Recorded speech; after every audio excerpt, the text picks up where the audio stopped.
નમસ્કાર મિત્રો, સ્વાગત છે તમારું ઉમિયા ફૂડ ચેનલ ઉપર। આજે આપણે બનાવીશું ગુજરાત ખાટા ઢોકળા। ખાટા ઢોકળા બનાવવા માટે મેં અહીં એક બાઉલ ખીચડિયા ચોખા લીધા છે, સામે એક બાઉલ ચણાની દાળ લેવાની છે। ચણાની દાળથી જે ખાટા ઢોકળાની જે સ્વાદ હોય છે એ એકદમ સરસ આવે છે। અડધાથી થોડું ઓછું છે એ મગની મોગર લીધી છે। આ માપ છે। ચોખા અને દાળ સરખી લેવાની છે, ચણાની દાળ, અને થોડી એનાથી અડધી મગની મોગર લેવાની છે। તમે અડદની દાળ પણ અંદર એડ કરી શકો છો, મસૂરની દાળ, એ બધી દાળ પણ એડ કરી શકો છો, પણ અહીં મને ચણાની દાળ, મગની દાળ અને ચોખાથી બનતા ઢોકળા બહુ સરસ લાગે છે। હવે એક આવી રીતે મોટું વાસણ લઈ લઈશું। એમાં મગની મોગર, એક બાઉલ ચણાની દાળ અને એક બાઉલ ચોખા લેવાના છે। આ રીતે બધું બરાબર મિક્સ કરી લઈશું। હવે આ રીતે એ વાસણમાં પાણી લઈ લઈશું અને બરાબર આ રીતે મસળીને ધોઈ દઈશું।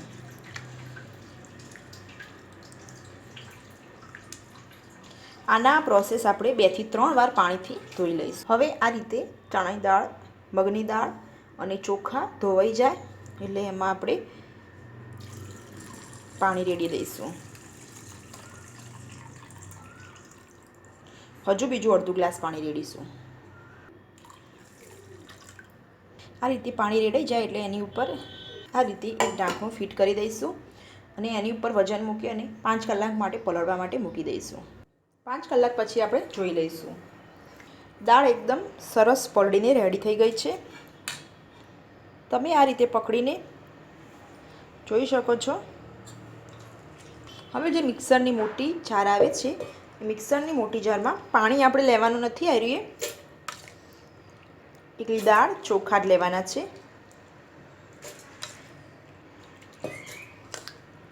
આ રીતે અડધા દાળ ચોખા લેવાના છે અને એની અંદર 2 ચમચી આપણે દહીં એડ કરીશું। મિક્સરની જાર બંધ કરી અને આપણે એને મિક્સ કરી લઈશું। પહેલાં અડધી મિનિટ ફેરવ્યા બાદ તમે જોઈ શકો છો અધકચરું લગભગ પીસાઈ ગયું છે। હવે થોડું આપણે અંદર પાણી એડ કરીશું, લગભગ 1 ટેબલ સ્પૂન જેટલું જ પાણી એડ કરીશું। તમે આના પાણી પણ લઈ શકો છો। બસ 2 ચમચી જેટલું પાણી એડ કરી અને એને ફરીથી અડધી મિનિટ માટે આપણે પીસી લઈશું। ફરીથી આપણે એના જ પ્રોસેસ કરીશું। 2 ચમચી જેટલું દહીં એડ કરી લઈશું અને મિક્સરની ઢાંકણું બંધ કરી અને પીસી લઈશું। આ રીતે પીસાઈ જાય એટલે જે આપણે પહેલી વખત કાઢ્યું હતું એમાં આપણે એડ કરી દઈશું। બધું બરાબર મિક્સ કરી દેવાનું છે।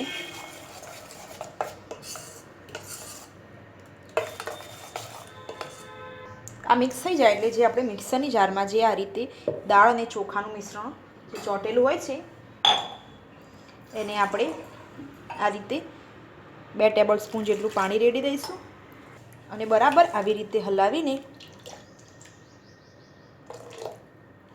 અંદર એડ કરી દઈશું। પછી એને ફરીથી બરાબર મિક્સ કરી લેવાનું છે।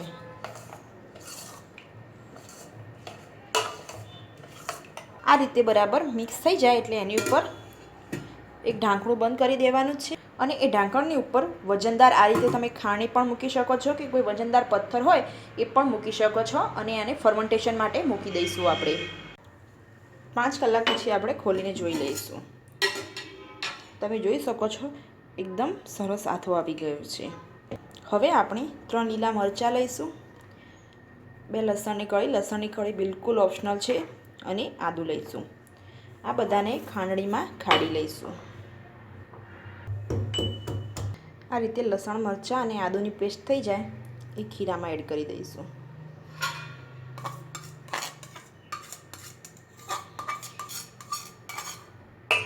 સ્વાદ અનુસાર મીઠું એડ કરી લઈશું। અંદર 1/4 ચમચી હળદર એડ કરીશું, બિલકુલ ઓછી હળદર એડ કરવાની છે। અડધી ટીસ્પૂન આપણે હિંગ એડ કરીશું, અડધી ટીસ્પૂન ખાંડ એડ કરીશું। ખાંડ બિલકુલ ઓપ્શનલ છે। જો તમને ખાટા ઢોકળા વધારે ભાવતા હોય તો તમે ખાંડને એવોઇડ પણ કરી શકો છો। હવે બરાબર મિક્સ કરી લઈશું આપણે પહેલાં।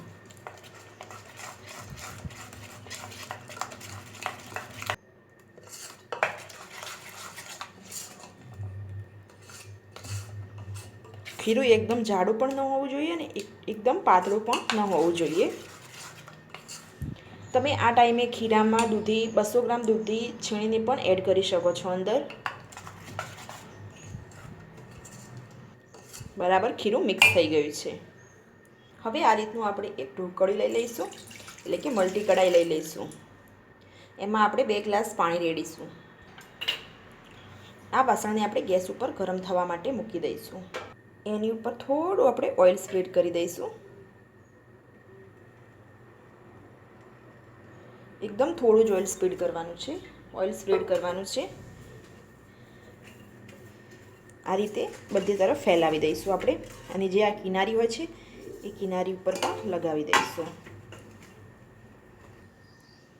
આજે હું તમને વિધાઉટ સોડિયમ બાયકાર્બોનેટ વગર પણ સરસ સોફ્ટ ઢોકળા બને છે એ રીત બતાવવાની છું. કેમ કે જો આથો આવેલો સરસ હોય તો ઢોકળા ઓલરેડી પોચા જ બને છે.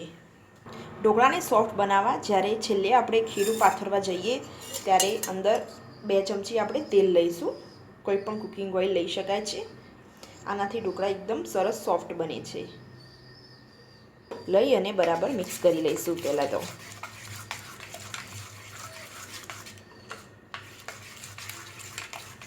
સરસ મિક્સ થઈ ગયું છે. હવે જે રીતની આપણે થિકનેસ જોઈતી હોય એ રીતની થિકનેસ મુજબ આપણે અંદર ખીરું લઈશું. ખીરાને આ રીતે સ્પ્રેડ કરી દઈશું.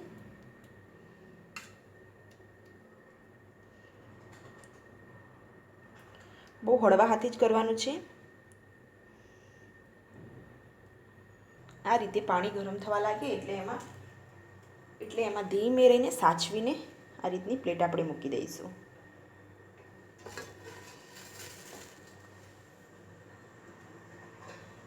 મૂકી અને એનું ઢાંકણું બંધ કરી અને મીડિયમ ગેસે થવા દઈશું. એક પ્લેટમાં જ્યારે ઢોકળા ચડતા હોય એટલે એમાં બીજી પ્લેટ આપણે તૈયાર કરી દઈશું. એ જ સેમ પ્રોસેસ કરવાની છે. થઈ જાય એટલે એમાં ખીરું એડ કરી દઈશું. બધું જ સ્પ્રેડ કરી દઈશું.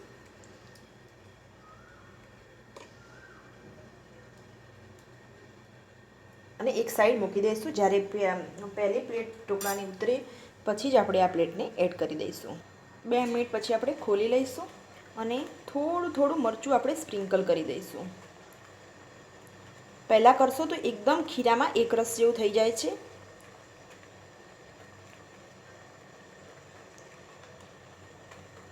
અને ફરીથી ઢાંકણું બંધ કરી દઈશું અને આપણે ચડવા દઈશું.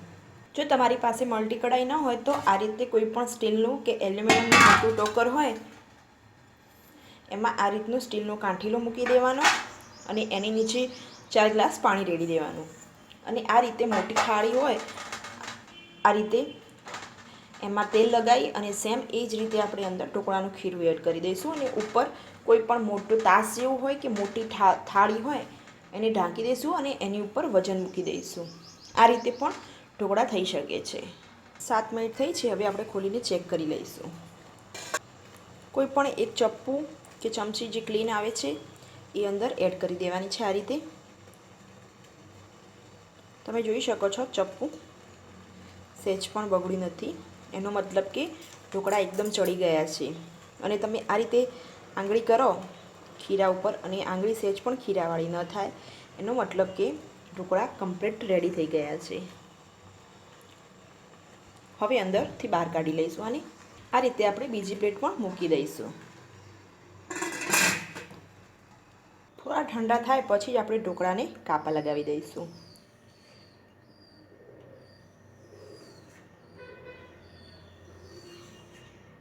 જો આથો સરસ આવેલો હશે તો નો ડાઉટ ઢોકળા સરસ ફૂલશે.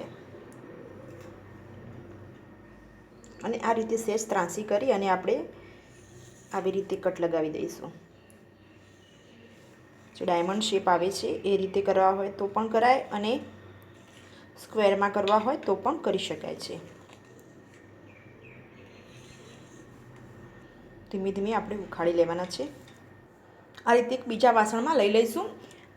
તમે આ રીતે ઢોકળા ઉતારીને સીધા પણ ખાઈ શકો છો અને એનો વઘાર કરીને પણ ખાઈ શકો છો. સીધા ખાઓ તો પણ એનો ખાવાની મજા આવે છે. તમે જોઈ શકો છો એકદમ સરસ ઢોકળા બન્યા છે. જો આથો ના આવે હોય તો તમે અંદર સોડિયમ બાયકાર્બોનેટ અંદર એડ કરી લેવો. હવે આપણે આ રીતે એક વાસણ લઈ લઈશું. એમાં 3 ટેબલ સ્પૂન જેટલું આપણે તેલ લઈશું.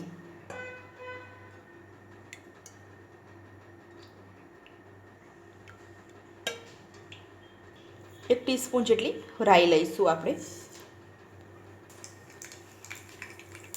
આ રીતે રાઈ તતડવા લાગે પછી અડધી ટીસ્પૂન જીરું એડ કરી દઈશું. 3-4 મીઠા લીમડાના પાન, અડધી ટીસ્પૂન તલ એડ કરી અને આપણે ઢોકળા અંદર એડ કરી દઈશું.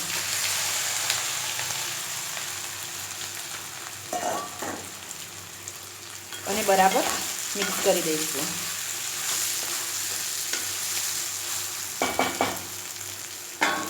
આ રીતે તમે હલાવો નહીં અને આ રીતે ઉછાળો તો પણ સરસ એકરસ બધા મસાલા થઈ જશે.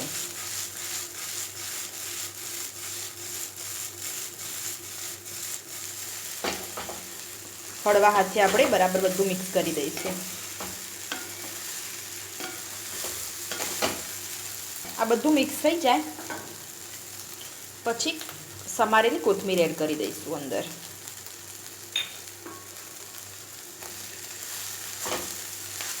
ગેસની ફ્લેમ ઓફ કરી દઈશું અને આપણે સર્વિંગ પ્લેટમાં લઈ લઈશું એને. ઢોકળાની ગ્રીન ચટણી, રેડ ચટણી અને જે તેલ આવે છે સિંગ તેલ જોડે ખાવાની ઢોકળાની બહુ જ મજા આવે છે. જો તમને મારી આ ઢોકળાની રેસીપી પસંદ આવી હોય તો મારા વિડીયોને લાઇક કરો, શેર કરો અને મારી ચેનલને સબસ્ક્રાઈબ કરવાનું તો ભૂલતા જ નહીં. ધન્યવાદ.